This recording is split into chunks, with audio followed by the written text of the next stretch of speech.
Munícipes, hoje o papo vai estar uma delícia, porque eu vou estar conversando com um cara que eu admiro demais, principalmente porque ele tem um conhecimento muito amplo de uma bolha que é minha, que é a bolha cultural. Não só com o pessoal da cultura, porque cultura eu acho que não é uma bolha, engloba todo mundo, não é, Michelzinho? Eu acho que é mais do que uma bolha. Mais do que uma bolha, uma né? comunidade inteira. É Né? uma comunidade inteira. Com vocês, Michel Pinho, secretário de Cultura do município.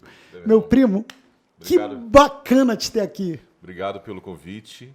Eu acho que tem algumas questões importantes para a gente conversar, porque quando a gente fala de cultura, a gente fala de paixão, né? Mas também cultura, além de paixão, é planejamento público, orçamento, é projeto político, né? A gente precisa entender a cultura na sua execução de uma forma mais ampla. E eu acho muito bacana, Michel, eu te trazer para cá, porque a gente precisa mostrar, isso eu mesmo que já estou no mercado há muito tempo, que existe um arredor de suportes para os artistas plásticos, para os artistas de rua, para a construção, para a reestruturação histórica, para músicos, e que às vezes as pessoas não sabem o que está acontecendo, não conhecem, não se aprofundam e acham que não tem. Então, às vezes, o cara fala, a cultura devia ser... E o cara nem sabe que tem um bocado de coisa batendo na porta dele e ele fala de maneira tola porque ele não conhece, pela falta de conhecimento, né? Eu acho que numa sociedade democrática as vozes são para ser ouvidas, mas também numa sociedade democrática a sociedade civil organizada precisa entender, né, que o poder público tem espaços de atuação, tem projetos de atuação e não é necessariamente o que a gente quer individualmente, né? Você precisa olhar para a comunidade de um todo e aí de cara eu já te informo, por exemplo, quando nós fizemos o Arraial Junino desse ano, né? Que foi um Arraial Junino para 150 mil pessoas. 150 mil pessoas. Aconteceu uma coisa muito interessante. Nós pensamos nesse arraial de que nós iríamos fazer uma arena confortável, coberta, porque podia chover, etc e tal. Só que a quantidade de pessoas que foi tão grande para assistir as atrações foi tão grande que nos obrigou a tirar um lance de escada inteira para que as pessoas pudessem assistir em pé. Era melhor as pessoas assistirem em pé do que sentadas cobertas pela chuva, entendeu? Então, eu acho que isso mostra um pouquinho da sensibilidade da gente de ouvir as pessoas, né, no que elas estão pleiteando para que, né, seja atendido maior quantidade de público. É muito bacana isso daí, porque a gente tem essa cultura de rua voltando, né, para o nosso município, que durante um tempo teve um pouco apagada. Te dou um outro dado interessante. Assim, eu vou te confessar uma coisa que, para mim, é curiosa. Assim, não sei se para as pessoas é.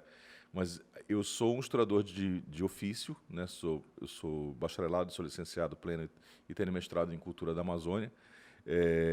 Mas eu adoro números. Né? Por uma falha de caráter, eu adoro números. Né? Por exemplo, você tem hoje um município com 1,5 milhão de habitantes e que tem 16 pássaros juninos, que é uma expressão do final do século XIX e do século XX, vivos, não é? Vivos. A gente tem 16 pássaros juninos vivos hoje. Né? A gente tem pássaros com mais de 100 anos de idade, que são passados de geração para geração. Isso é óbvio que o poder público tem a missão institucional de apoiar essas pessoas. Sim, para não deixar morrer. É óbvio, né? Não tem discussão, né, de fazer isso, né? De que é possível e é preciso cuidar dessas pessoas, entendeu? Cara, quando tu falas isso, eu acho muito engraçado até disso, de não deixar morrer a história até cultural. Eu tive uma ideia, quando a gente viu...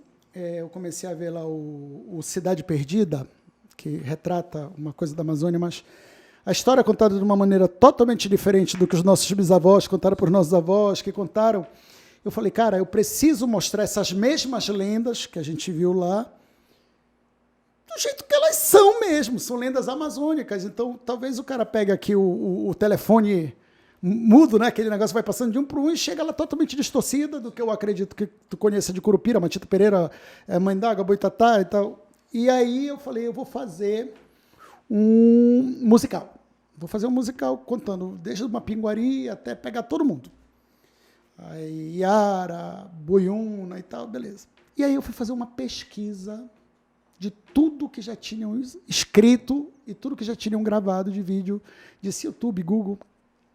Michel, se eu, por exemplo, não estou te dizendo que sou eu, mas se isso não se reproduzir, a minha próxima geração talvez não saiba nem que tenha existido no Curupira. Não tem, cara, não tem. Então, por isso que eu te digo que uma das maiores alegrias que eu vou levar da gestão da Funbel, do qual eu faço parte, é do edital 003 de 2021. Porque em plena pandemia não podia ter aglomeração. Você lembra disso do ano passado ainda, né? Então, nós estamos numa decisão política. Qual foi a decisão? De pegar todos os grupos de pássaros, todas quadrilhas, todos os bois bumbá, todas as toadas, e fazê-las em vídeo, não é? Então, a Fumbel tem hoje o maior catálogo de cultura popular da sua história. Então, serve justamente para qualquer pessoa, que vai dizer assim, eu quero saber como é um pássaro. Aí o cara vai lá, digita no YouTube, né, pássaro junino em Belém. E aí vai ter 16 vídeos com a história dos pássaros, ouvindo, com as narrativas, entendeu? E assim serve para toada, para boi, para tudo. Olha, tinha coisas assim que eu sempre achava um absurdo. E eu brigo muito com... Eu tenho uma liberdade muito grande de falar com os meus amigos que são musicistas das antigas, o Arilou, essa galera que ainda está nativa hoje, que tem um talento que já vem com 30 anos e tal, que às vezes eu fico brigando para o cara ter um registro visual, porque se tu parar, o cara tem um histórico lindo, maravilhoso, tu vai procurar ter muita coisa. Mas hoje não tem representação no mundo virtual. Né? Não tem essa representação. E a representação, vou te dar um exemplo. O papai faleceu no começo da pandemia, o meu pai faleceu. E o meu pai tinha milhares de músicas de festivais, milhares de jeitos de falar, tipo muitas músicas que ele gravou no Festival da BB, Bancreve, Banco do Brasil e tal. O papai era um daqueles ratos da época do Pedrinho Cavalero, da época do Antônio Carlos Maranhão. Muita gente bacana, que hoje o Maranhão já morreu, mas o Pedrinho, o Firmo Cardoso, essa galera da antiga, hoje são meus amigos pra caramba, e muitos me conheceram porque eu era um molequinho de 6, 7 anos que subia nos palcos para cantar no festival, para defender algumas músicas dos meus pais, do meu pai. E o meu pai faleceu e nada da obra dele, como era num tempo, foi gravada. E aí eu e minha irmã, a gente falou, não, bora pegar tudo que a gente tem, a gente vai fazer um apanhado, chegar com os tios que viveram naquela época, para ver o que lembra, encontrar a linha melódica, um cantarola daqui, outro cantarola daqui, daquilo que a gente não lembra muito, filme que a gente era muito pequeno, e bora fazer um disco. Para imortalizar uma coisa que estava viva na cabeça de muita gente.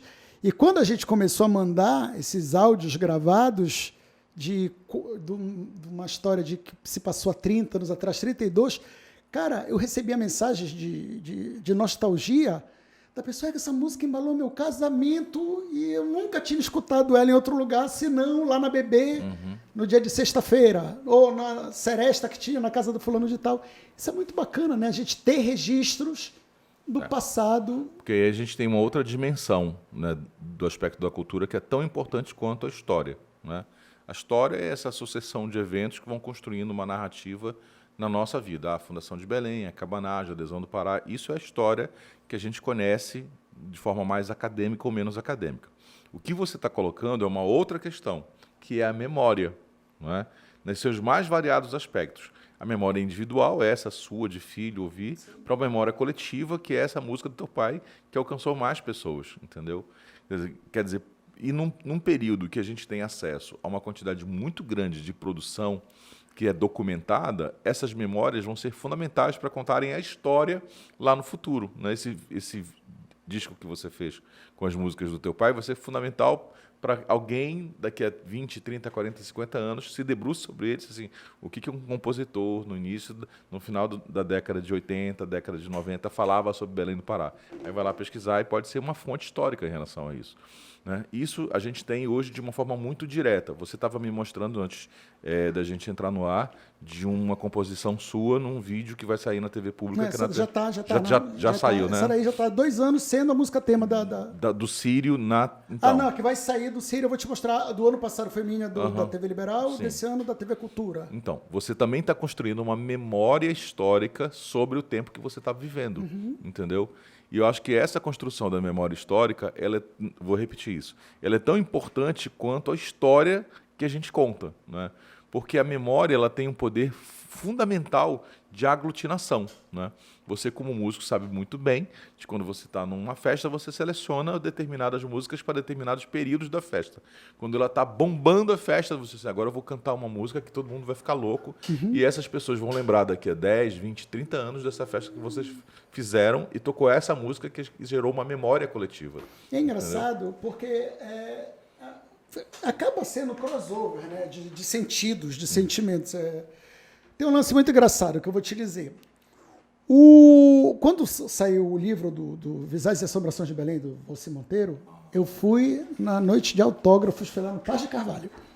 Para te ver, porque é pertinho de casa, a mamãe falou, vai sair um livro, vamos lá, meu filho, eu devia, eu acho que foi 86, não lembro qual foi o ano, acho que foi 86, eu lembro que eu era muito pequeno. Mas aquilo me marcou tanto que eu lembro o cheiro que estava, eu lembro tipo assim, os arredores, eu lembro da ambiência que envolvia, o mistério que envolvia aquilo, e eu, assim que passei a ler, que eu acho que com 6 anos eu estava começando, mas assim que eu me dei melhor, assim com 8, 9 anos de gostar, já de me inteirar mais,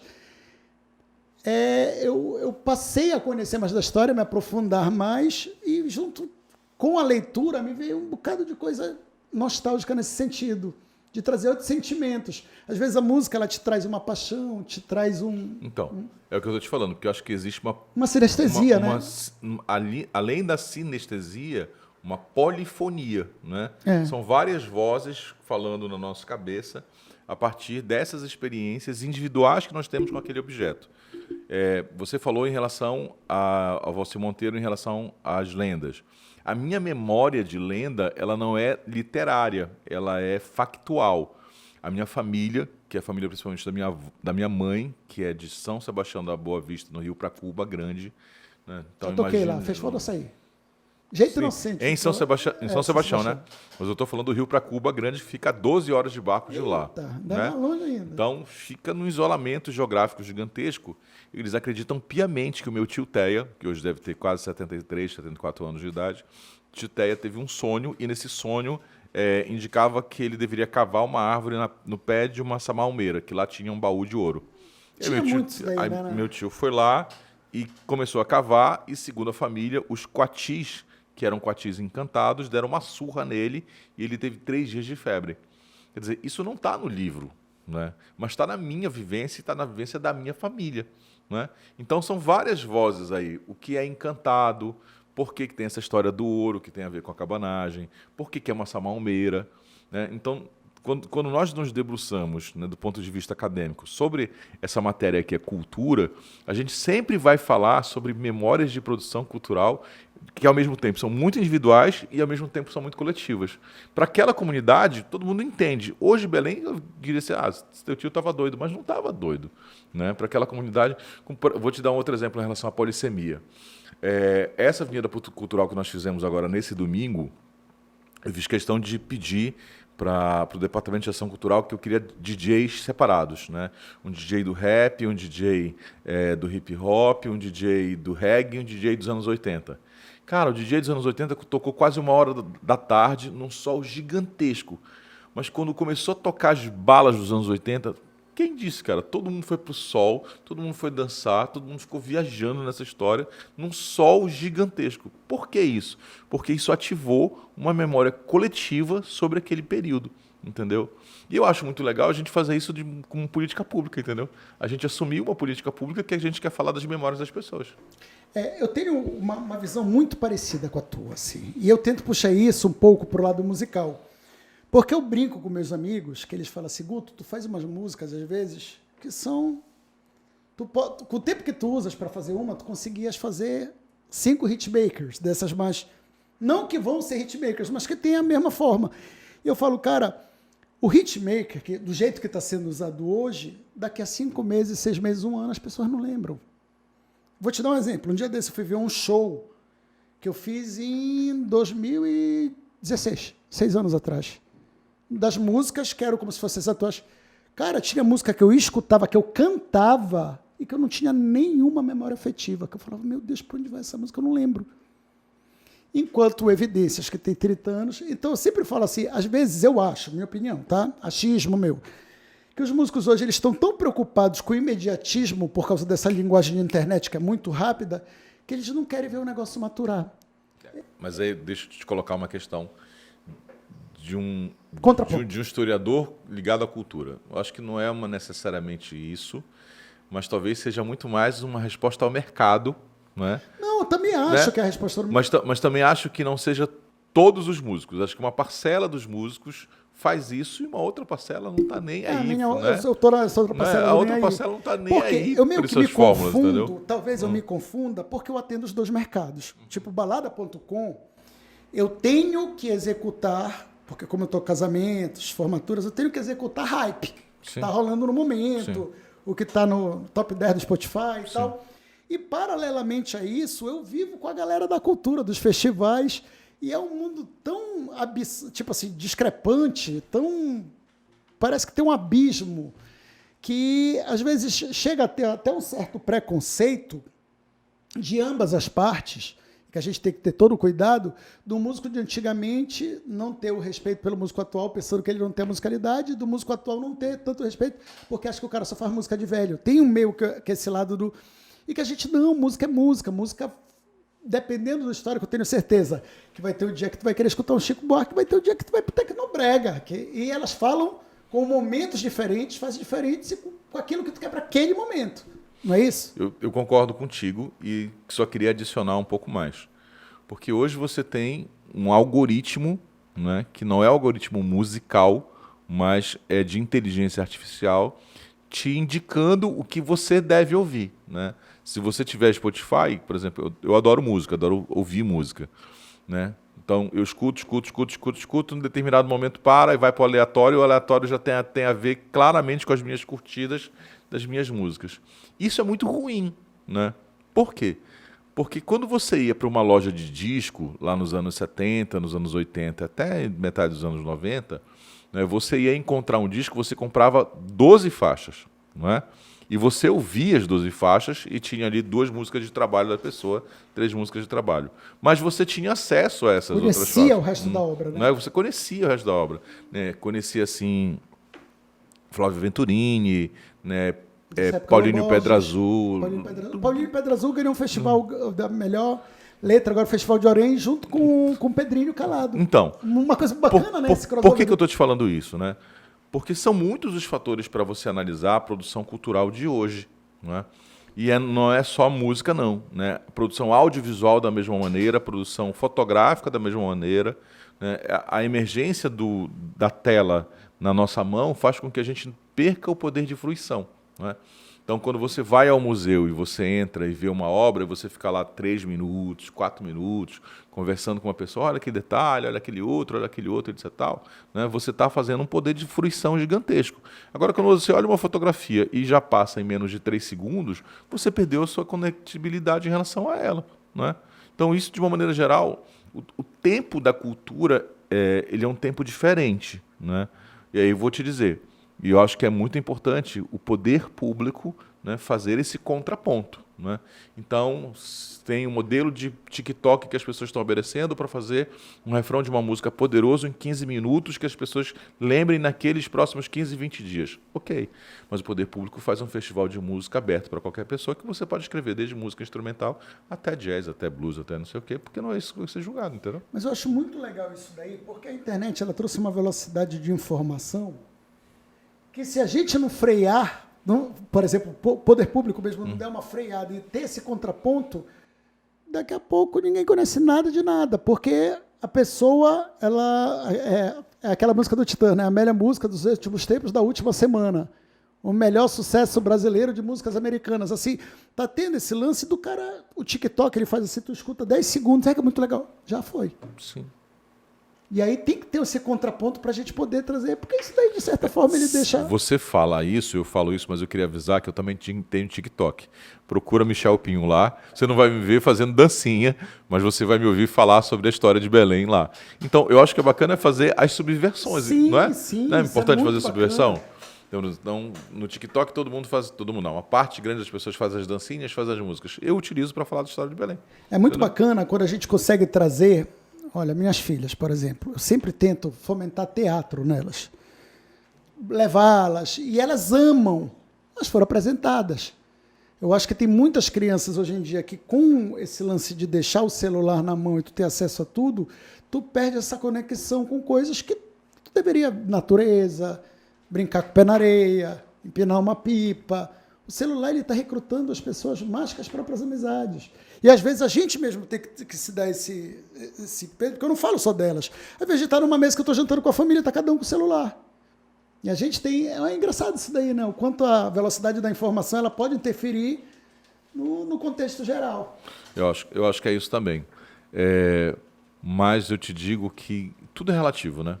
Tudo é relativo. Belchior foi craque em relação a isso. Tudo é relativo, mas se você for olhar, por exemplo, a Praça Batista Campos no final de semana, durante a semana já tem, mas durante o final de semana é mais ainda. Você vai ver o pai brincando com a filha brincando com a mãe, brigando com o cachorro, e naquele momento específico da vida, o celular está um pouco de fora. Tá. Porto Futuro. Né? O Porto Futuro é um Cara, outro Porto exemplo. Futuro As veio agora. crianças estão lá brincando, tomando banho, né? Esqueceram do celular naquele momento, entendeu?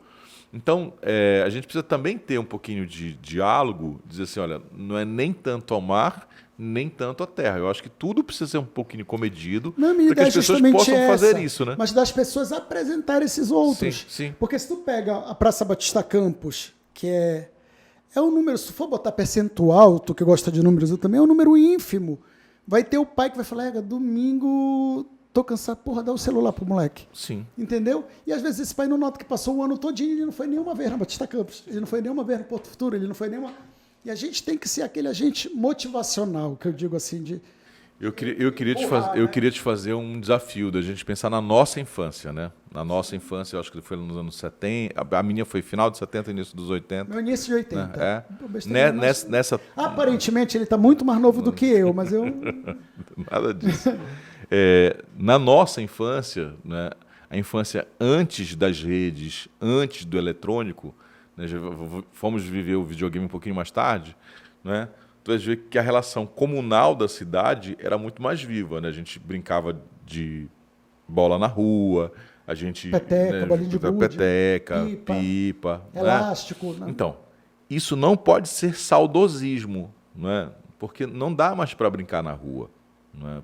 Pelo trânsito, o asfalto queima o pé, né? Não dá mais para jogar peteca, porque não tem mais esses espaços.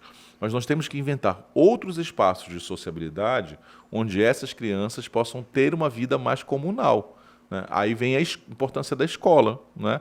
Então, essa vida na comunidade da escola ela é fundamental. A escola tem que favorecer isso para esse aluno, na hora do intervalo, com uma atividade regular. Vou te dar um exemplo da minha prática como professor, né? Eu faço uma atividade que eu amo e não deixei de fazer e não vou deixar de fazer, que é fazer as visitas guiadas. Então, eu chamo as pessoas para ir visitar a Cidade Velha, Batista Campos, e saio com elas andando. As visitas começaram com 12 pessoas, né? E hoje elas contam com 650 pessoas. Eu tinha megafone, nem funciona mais o megafone, eu tenho que alugar uma bike som para falar. Isso me enche de orgulho. Por quê? Faz quanto tempo?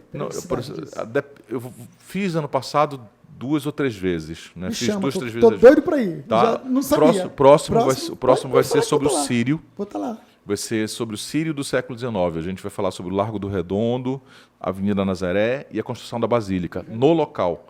É isso que eu estou te falando, que eu fico super orgulhoso como professor de possibilitar um momento de fruição.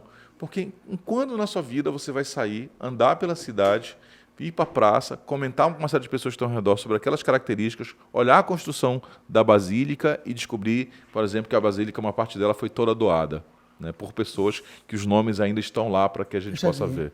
Entendeu? Então, quando você vive isso coletivamente, você gera uma memória muito poderosa.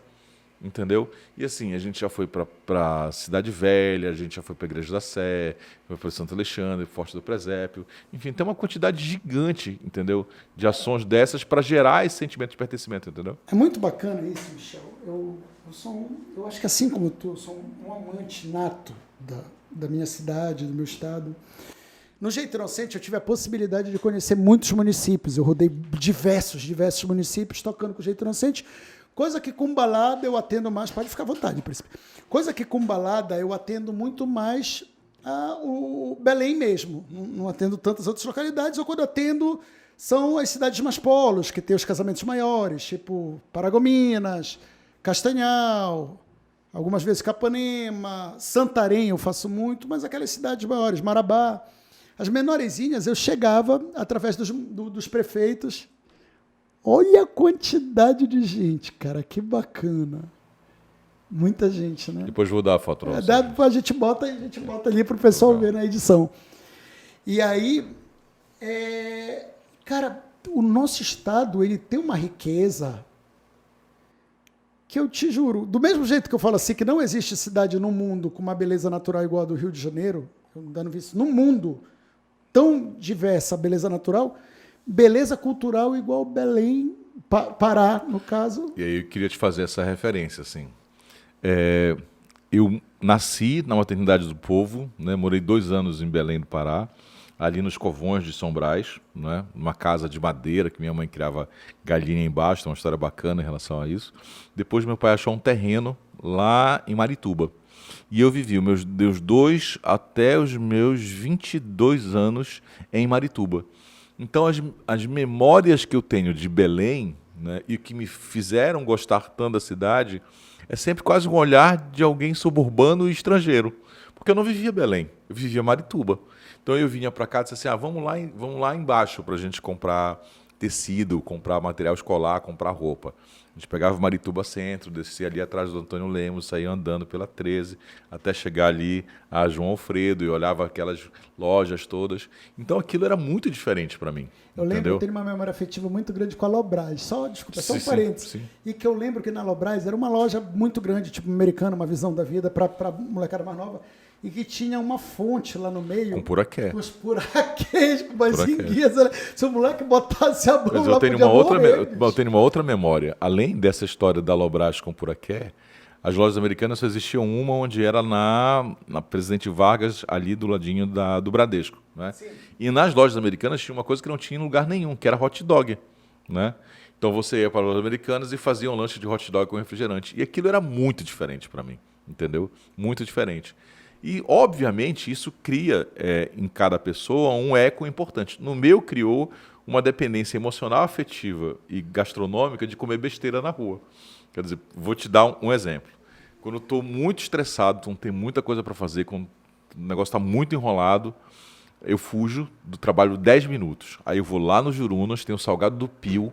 Eu como dois salgados, Pio, uma coca e volto. O Pio era entendeu? baterista, né? Sabia disso? Não sabia. Baterista do Mocotó Elétrico durante muito Caramba. tempo. E o Pio é irmão do Felipe Curica, que toca guitarra até hoje, que é do Los Curicas. O Pio é um grande amigo. Olha, Pio, um beijo imenso e o salgado. Maravilhoso. Maravilhoso. Eu tô te falando. É perto do rancho. Exatamente. Aí eu como meu salgadinho, aí volto pro trabalho, já volto mais saciado para enfrentar as broncas. Engraçado, né? Tu entendeu? fala dessas memórias afetivas, até nisso, assim, historicamente, eu lembro, ali onde a Extra Farma, do lado do líder Batista Campos, tinha uma sorveteria Tip Top. A Tip Top lá. A Tip Top era um lugar, assim, com moleque... 40 sabores de sorvete. E na época não tinha Cairu, não tinha... E lá não era uma sorveteria. Lá era, tipo assim, o sonho de qualquer criança. Centro de diversão. Nota azul, porque tinha os brinquedos, tinha o parquinho de diversão, umas coisas assim diferentes, né? Que Eu vou dar um furo aqui no teu podcast, tá? Não é bem difícil. Nós estamos preparando uma exposição museológica sobre jogos online, entendeu? E uma parte dela está ligada com a questão dos fliperamas. Se você for analisar para a nossa geração, para a geração anterior à nossa, os fliperamas têm um papel muito importante também. Eu adorava ir para o aeroporto, porque tinha um fliperama lá que só tinha lá. Fliperama do aeroporto, fliperama do lado da Basílica, ali Nazaré, você tinha outro fliperama ali na José Malcher, né? Então as pessoas se deslocavam dos bairros periféricos para lá, para jogar 2, 3 fichas, para aprender como jogar. Só que esses jogos também, eles são uma narrativa sobre um espaço, né? Então, o que é o Space Invaders? É uma discussão muito séria sobre a invasão de alienígenas no período da Guerra Fria. O que é o Enduro num processo de desenvolvimento da Fórmula 1? O que é a formação do Pitfall, se não a descoberta de mundos na Amazônia, nas florestas? Cara, sabe o que é engraçado isso daí? Porque quando a gente conversa disso, o Gabrielzinho ali, eu acho que ele não sabe o que é Enduro, ele não sabe o que é Pitfall. Alguns eu conheço, A Street Fighter é muito depois, que alguns eu conheço, ele já vê que ele já veio do Street Fighter pra cá, né? E é legal a gente, porque é muito bacana isso, às vezes, porque eu trago um músico que ele fala assim, Guto, quem é? E aí eu tenho o poder, através agora que ele tá gravando muito com a gente, de mostrar pro... Quantos anos, Gabriel? 22 anos? De trazer uma cultura forçada, dá uma olhada. E o cara vai ver o vídeo, quando tu vê, ele começa a escutar dentro da casa dele, ou começa a procurar as coisas. É muito legal isso daí. Por isso que eu estou te falando, porque existe também, além de uma construção óbvia do patrimônio material de Belém, que uma parte dele se perdeu, Tip Top, o sorvetão do Tip Top lá na frente, Não é? Tinha outra que eu lembro muito bem, que tinha, era prática, eu pensava até que, na época eu nem sabia o que era franquia, mas eu sabia que tinha várias, a Boss, tu lembra? Boss, A verdade. Boss era uma Que hamburgueria. não era necessariamente a Boss que a gente... Da franquia Boss, né? Eu tinha uma Boss aqui que era assim, a gente adorava porque o cara ele vendia o sanduíche, mas lá tinham 7 molhos. Aí o lance era os 7 molhos. Quando tu ia anotar, era o ketchup, a mostarda... Molho rosé. O molho rosé, que era a mistura do ketchup. O cara só ia misturando os 3 que tinha. Aí ele botava isso e falava, nossa, quantos molhos diferentes. Nada, era mostarda com a maionese, mostarda com ketchup, ketchup com a maionese. Só que ele botava, não era uma coisa engraçada assim, a gente adorava. Então, uma parte desse conteúdo que a gente está conversando, ele faz parte do nosso patrimônio afetivo em relação à indústria cultural, gastronômica, arquitetônica que a gente tem em Belém. Mas a gente também tem que pensar que a gente tem também outros patrimônios, né? E aí a gente volta para a questão da música, por exemplo, o carimbó, ele é um patrimônio imaterial brasileiro. Então ele precisa ser preservado, tem que ter uma política de preservação efetiva em relação a ele. Por que eu estou te dizendo isso? Né? Porque o carimbó e o sírio, eles viraram expressões culturais que estão para além da nacionalidade brasileira. Não é? Então, se alguém da ONU vier dizer assim, eu preciso de uma música representativa do Pará, ele vem certeiro e vem no carimbó. Se vem uma expressão cultural ampla de religiosidade no Brasil, ele vem certeiro aonde? No Sírio de Nazaré. Então, além, né, do fliperama, além do sorvete da Tip Top, além de tudo isso, existe uma certa institucionalização do que a gente está falando. Né? Então, existem estudiosos que olham para essas características e vão fazer com que essas características sejam preservadas do ponto de vista oficial. Quer dizer, não vai ser surpresa para mim se daqui a 40, 50 anos, 80 anos, 100 anos, alguém olhar para assim, eu acho que a gente precisa preservar o Tecnobrega. Entendeu? Porque esse Tecnobrega que existia lá já não está mais existindo. Entendeu? A gente precisa fazer uma patrimonialização em relação ao culto praticado no terreiro Mina Dois Irmãos, porque aquele terreiro só existe lá daquela maneira. Então, tudo isso vai mudando com o tempo, porque nós também vamos mudando com o tempo, entendeu? E hoje, dentro do poder público, eu vejo a necessidade muito forte de discutir isso, entendeu?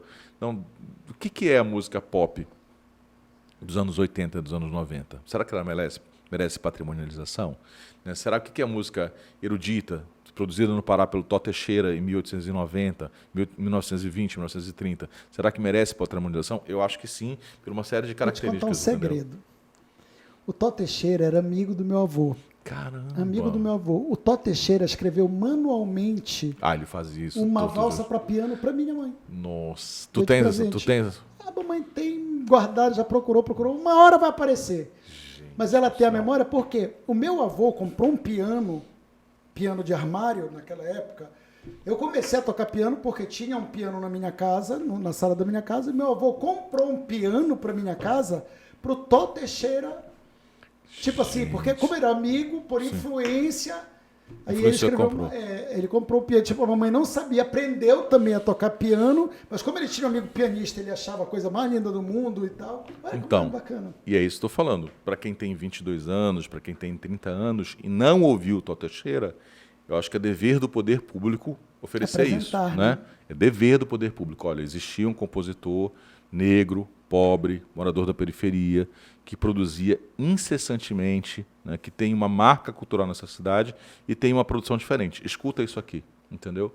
Né? E essa oportunidade, quando você coloca isso dentro do museu, quando você compra a partitura, já ia comprar a partitura da tua mãe, né? Quando você compra essa partitura e você coloca dentro do museu, quando você coloca as fotografias dele, do Tó Teixeira dentro do museu, você dá a oportunidade das pessoas conhecerem, entendeu? Os museus têm um papel cada vez mais importante na nossa sociedade justamente por isso, pelo que a gente está conversando.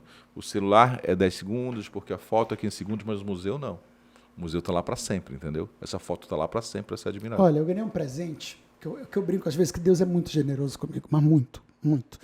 Porque às vezes caem pingos de bênçãos assim na minha vida de um menos imagino. Olha isso daí. 14 anos eu estudava canto com um professor que foi muito conhecido aqui, que era o Adelermo Matos. Acho que talvez tu deva conhecer. Então, foi um dos maiores professores de música erudita. Eu estudava canto com ele, fazia piano com Odília Cosa. E era ali na Doutor Moraes, quase de esquina com a José Malcher. Tinha 13 para 14 anos. Eu voltava, como eu moro no Aristide Lobo, ali perto voltava andando. Né? Naquela época não era tão perigoso assim, o moleque andar nas ruas e tal. Eu voltava andando, eu estava com o meu livrinho de piano. Quando eu estou passando ali na frente do prédio da Assembleia Paraense, eu encontrei uma mãe de um amigo meu de escola. Ela falou, meu filho, para onde tu estás indo? Eu falei, tô vindo da minha aula de piano, tô indo para casa. Piano? Eu falei, tia, não sei o quê, mãe do Bruno até, mãe do Bruno Pablo. Ela falou, sobe aqui comigo, tu vai no aniversário aqui comigo. E eu de sandália de dedo, bermuda, tipo, não, tia, eu tô aqui todo avacalhado, no aniversário. Não, meu filho, é só a família.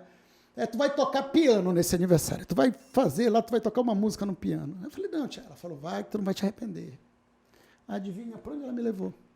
Eu toquei piano para ele, sentado numa cadeira de roda do meu lado. Os 90 anos do Valdemar Henrique. Dentro do apartamento dele. Jesus amado. Tem no registro. Pouca coisa depois, acho que 2 anos depois ele faleceu. Mas eu toquei piano pro Valdemar, né? Isso você pode colocar no seu currículo, né? Posso.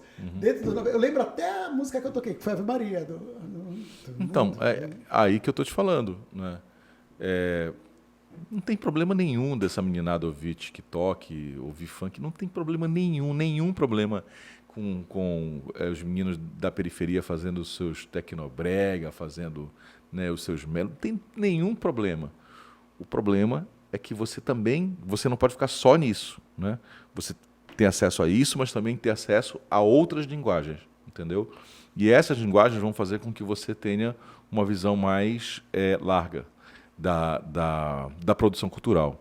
Quando eu estava na sala de aula, até uns 2, 3 anos, tem um item, para quem se prepara para o Enem, que é o item sobre o significado da cultura, né?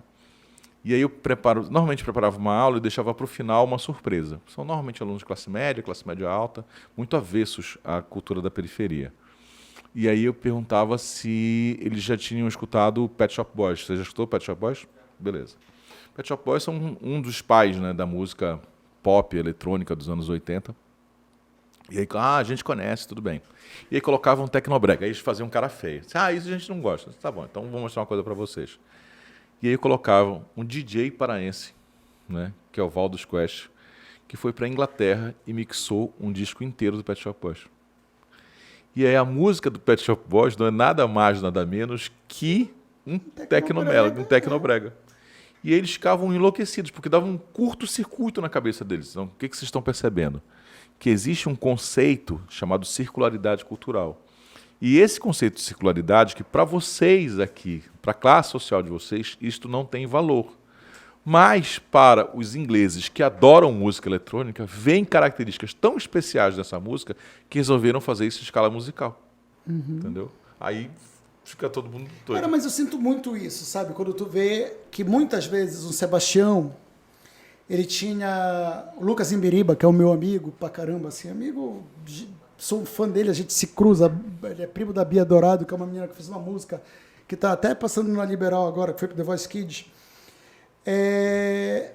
Que a galera daqui de Belém, onde os caras eram os fenômenos, não consumiam ele quanto os europeus, quanto o próprio Salomão. A explicação é essa circularidade cultural. Quer dizer, nós temos uma série de músicos aqui que estão despontando no cenário nacional, o Jalu é um deles, né? Que se você vai o Jalu é daqui? O Jalu de Castanhal. Não sabia. Não estou te dizendo, parece uma coisa tão maior no sentido de parece que ele já veio grande de lá. Entendeu? Que nós não atribuímos valor, né, a esses trabalhos estéticos justamente porque nós temos uma série de filtros. Sejam filtros econômicos, sejam filtros culturais, sejam filtros sociais, que a gente não consegue transpor. Então eu nego, não quero acessar. Só que alguém de fora consegue ver a singularidade desse trabalho de uma forma tão evidente que vai fazer isso de uma maneira tão intensa, entendeu? Vou te dar um exemplo. O Luiz Braga é, para mim, um dos maiores gênios da fotografia mundial. Mundial. Eu acho que o Luiz tem um cabedal de produção imagética tão bom quanto os fotógrafos da Magnum, entendeu? Que são uma agência de fotografia do mundo. Mas aonde está essa fotografia do Luiz Braga, que é genial? Está quando ele fotografa a periferia nos anos 80. Quando a tinta era de pó, Você pegava um latão de água, colocava um pó xadrez de azul, rosa, vermelho e pintava as paredes com essa tinta. Quando você faz isso, a parede de madeira, ela chupa a tinta, fica muito intenso. E 5 horas da tarde ou 7 horas da noite, dependendo da luz que você usa, essas cores estouram todas. Então, as obras do Luiz Braga são qualquer coisa de enlouquecedora, entendeu? Mas para quem? Para quem é de fora. Não para nós. Porque nós não vamos dar valor, porque é o nosso cotidiano aquilo, entendeu? Então, é essa produção de circularidade cultural que ela é tão forte e tão importante ser analisada. Repito mais uma vez, para não parecer ser chato, né? Qual é o papel do poder público? Fazer com que as pessoas tenham acesso a isso, entendeu? E aí tem uma história bacana que na primeira Bienal de Arte de Belém a gente vai estar comprando obras para o museu. A gente vai renovar as obras do museu, entendeu? Olha que bacana. E aí, bora passar agora para a parte pública da história. E é isso daí que eu como na tua vida. Um historiador que não era, não sei até aonde o envolvimento, mas pelo que a gente sabe, não era partidário, não era nada. Não tem filiação partidária nenhuma. Mas e aí, como foi para... Fizeram o convite, esse desafio, vou assumir, pegar a Secretaria de Cultura, que querendo ou não, tem um telhadão, porque o artista, ao mesmo tempo, diferente de uma secretaria, por exemplo, uma secretaria de saúde, tu até podes escutar, mas o médico não é o cara que reclama, o enfermeiro não é... Na Secretaria de Cultura, se o artista que está na ponta não sente que está, moleque, ele já vai e faz E aí tu entraste numa pasta que, querendo ou não, uma pasta bastante barulhenta, que a gente fala. Eu acho que não é uma pasta só barulhenta, eu acho que é uma pasta que demanda um cuidado muito grande, entendeu? Porque os recursos são escassos, né? É a Secretaria do município, não é do Estado, os recursos são escassos. A vontade de fazer é grande e você tem que equilibrar essa vontade de fazer com a quantidade, né, de recursos. Com a quantidade de recursos. E evidentemente que nem dá para fazer isso tudo que você gostaria de fazer. Mas que você dá passos importantes. Por exemplo, a primeira Bienal das Artes é fundamental. As articulações, de novo aqui um furo, daqui a um mês, se você estiver assistindo isso aqui, vai ter uma edição da Bienal de São Paulo, em Belém do Pará, que a gente costurou para trazer para cá. Entendeu? A gente tem programas do Centro Histórico de isenção de IPTU com renovação do inventário.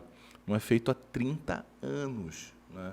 Então, isso tem um papel gigante na história da cidade, mas isso não é uma característica de grande mídia, entendeu? Porque as pessoas não sabem o que é inventário, não sabem a importância do centro histórico, não sabem o que se fazer com isso, mas para a administração pública é fundamental, entendeu? Se tu me perguntares se eu imaginava como era, né, eu vou te responder, não imaginava como era. Se você me perguntar de novo, o que você pensa agora sobre a pasta? Eu penso que é um desafio diário, acordar às 6h30 da manhã, né, dar banho na Júlia, arrumar ela para a escola, deixar ela na escola, e é sempre uma surpresa. Né? Às vezes surpresas positivas, às vezes surpresas negativas, né? Como tudo na vida. Só que lá é um pouco mais intenso em relação a isso. Nós temos ganhos, né, que eu acredito que eu fico muito feliz em poder ofertar isso para a cidade. Né? Fazer com que a gente tenha as festas tradicionais, todas elas respeitadas. A gente vai ter um grande carnaval em 2023, a gente vai ter um festival de música, a gente vai ter uma Bienal, a gente já teve o edital 003, tem um edital de credenciamento que é fundamental para o município.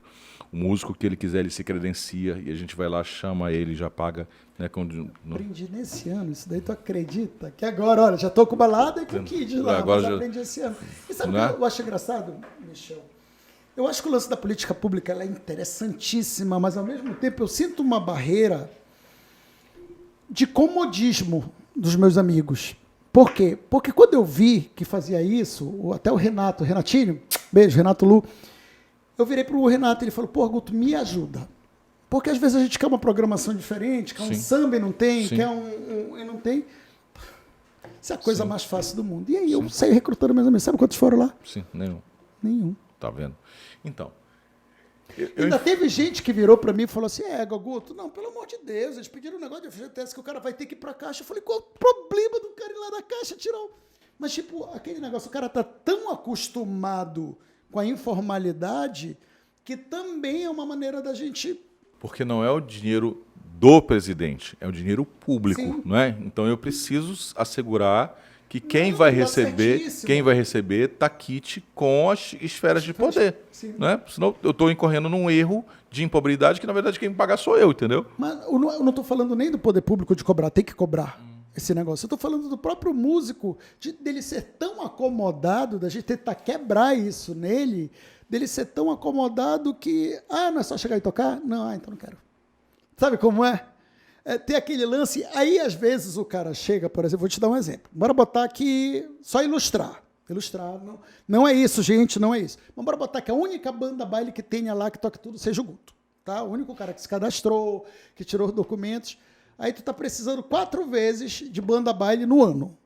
Aí tu vai falar, quem tem de banda baile? Só tem o Guto. Porra, nem queria, tira que revezar, mas só tem ele. Só tem ele. Ainda vai ter gente que vai falar, a prefeitura favorece. Não!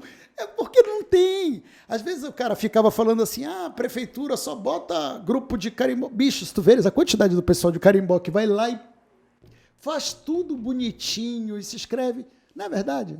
Então, eu acho que o edital de credenciamento é uma grande vitória da gente, né? Porque ele é um mecanismo relativamente simples. Você apresenta as certidões que você precisa apresentar. Para quem não sabe, certidão da Cefim, da Cefa e da Receita Federal, apresentou isso, comprovante de residência e documentação, está habilitado. Entendeu? Faz a sua proposta, olha, eu quero cantar, sei lá, quero que eu tenha uma banda com solo, um grupo, quero uma banda grande, você vai ser cadastrado e quando vier a oportunidade a gente vai ligar para você, olha, você aceita fazer esse show na quinta-feira, aceite, pronto, voltou, e pagou, acabou, entendeu? É isso. Quer dizer, mas isso é importante por quê, Guto? Porque dá transparência.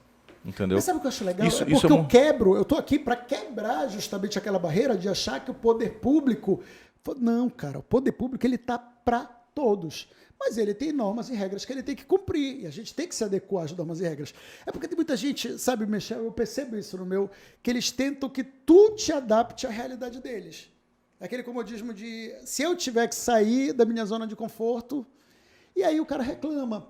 E aí o cara é um agente divulgador de que talvez o município não esteja fazendo. Não é que não esteja fazendo. Ele está fazendo até mais, às vezes o dinheiro fica lá preso, o município quer escoar aquilo, quer fomentar, e não pode por causa dessas...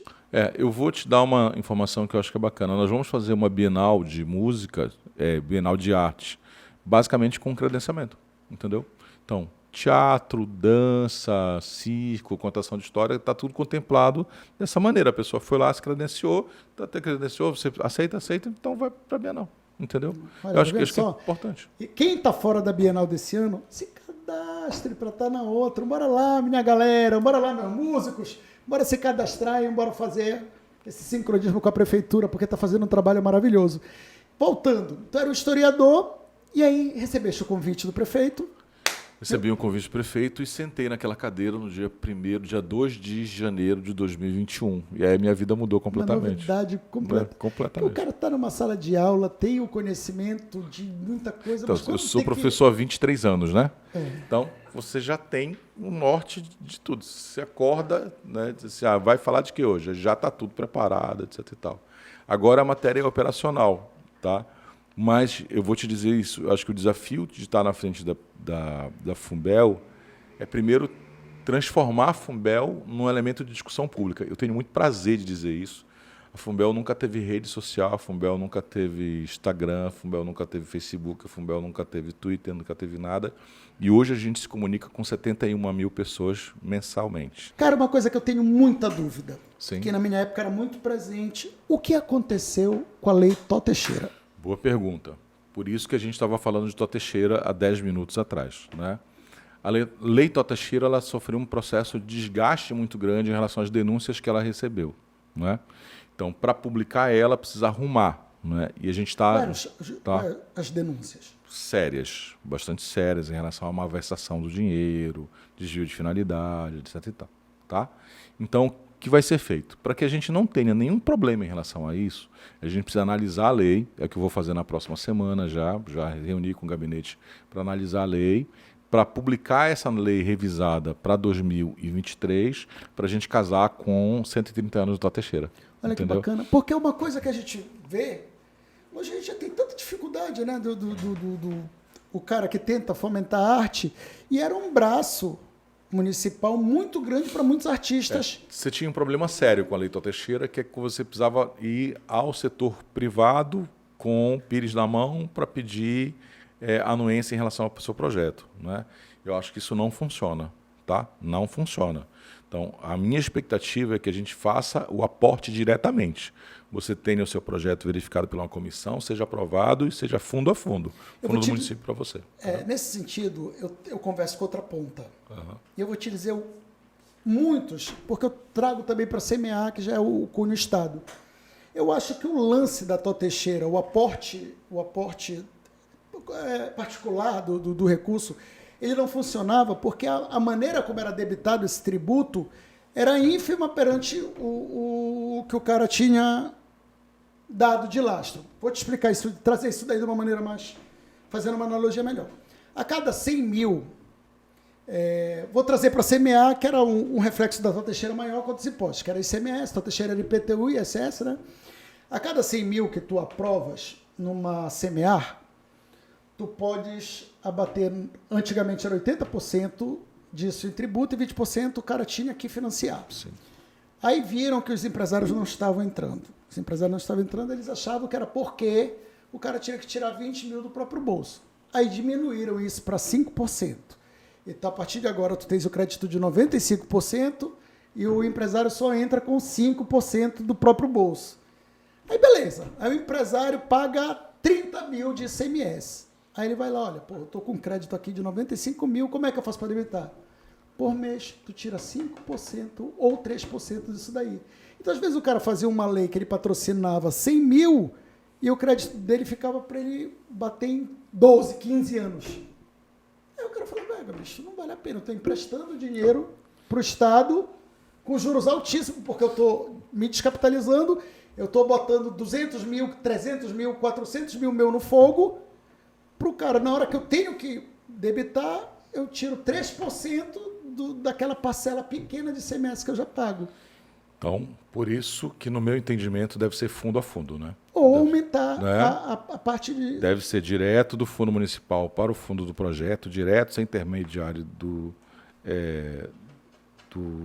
setor privado, né? Porque assim você elimina essa dor de cabeça. Você venceu, tirou, pagou, executou o projeto. Para a gente, acabou. música vai ser muito mais maravilhoso. Essa é a minha ideia, entendeu? Funcionou assim no Blanc, né? Sim, exatamente. Funcionou é assim esse modelo que eu quero aplicar. Entendeu? Porque o que acontece? Eu vou te dizer isso porque eu sou, graças a Deus, muito bem relacionado e tenho acesso a chegar aos grandes empresários de estar de frente a frente.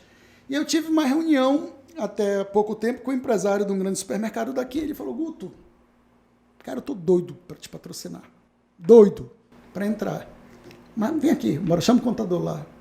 Os caras estão com crédito de projetos vencidos, que se passar 50 anos eles têm crédito, vão estar abatendo. Ele falou, cara... Compensa, né? Tipo assim, então o que acontece hoje em dia? Tu pega grupos que antigamente patrocinavam 1, 2, 3, 4 projetos, o cara fala, não patrocina mais nenhum. E aí, a galera que fomentava, ou, por exemplo, vou te dar um exemplo, Pinduca. Um monstro. Mas o Pinduca tem 80 anos. No sentido de 80 e poucos anos. O Pinduca, não, embora ele seja muito jovial, ele não consegue mais fazer 10, 15. Ele precisa também desse aporte público, até para a cultura dele não morrer. E aí, quando ele tem isso do empresário local e o Estado ou o município, isso é uma crítica construtiva mesmo, não é brigando contra. E o Estado e o município não facilitam, até para o setor privado, ajudar nessa comunicação, os caras param e o Pinduca fica 10 anos sem ter uma obra nova, 5 anos sem ter uma coisa, com uma cabeça fervilhando ainda. Coisa que, de repente, a gente podia ter um acervo maior. Eu acho que a gente corrige isso com essa história de fazer o fundo próprio e aportar diretamente, entendeu? Não, isso daí tu não só corrige, tu dás um prêmio. Porque quando a gente fala isso, a gente acredita que não tenha capital para se fazer esse aporte dessa forma. Mas para isso eu preciso mudar a lei. E aí não é tão simples, entendeu? Esse trabalho começa agora, na segunda semana de setembro, e ele só vai desaguar lá no primeiro semestre de 2023. Mas tu acha que isso pode ir para outra esfera? Como assim? Por exemplo, hoje tu está fazendo isso pensando em município. Tu acha que isso dando certo, sendo um modelo de negócio, tu pode partir? Eu não posso responder isso. Eu só posso responder pelo município. Entendeu? Mas se tu conseguisse pelo município para a gente que é musicista, por quê? Olha, vou te dar te dizer um negócio assim, que eu fiquei feliz pra caramba por um lado, e por outro, assim, às vezes a gente fica um pouco triste. Eu sempre fui muito metódico em tudo. Então, por exemplo, quando eu pego um dinheiro da Aldir Blanc, eu faço toda a prestação nos pormenores. E eu não sei se procede ou se não procede, que muito do dinheiro que foi injetado de forma direta não teve prestação de conta. Que os caras... Eu posso responder, não posso responder em relação à gestão passada, porque o Aldir Blanc foi executado na gestão passada, não posso responder por isso. Sim. Mas eu posso responder pela prestação de contas que vai ser na minha gestão, de que mais de 90% foi executado, entendeu? Porque é prêmio. É a mesma coisa que a gente vai fazer em relação à Lei Paulo Gustavo. Esses 12 milhões que vão chegar, era para chegar agora, mas pela infelicidade do presidente ao fazer essa medida provisória, só vai chegar em 2023 se a gente não conseguir reverter, mas acho que a gente vai. Né? Vai ser via premiação. Quando é via premiação, você ganha um prêmio, executa, acabou.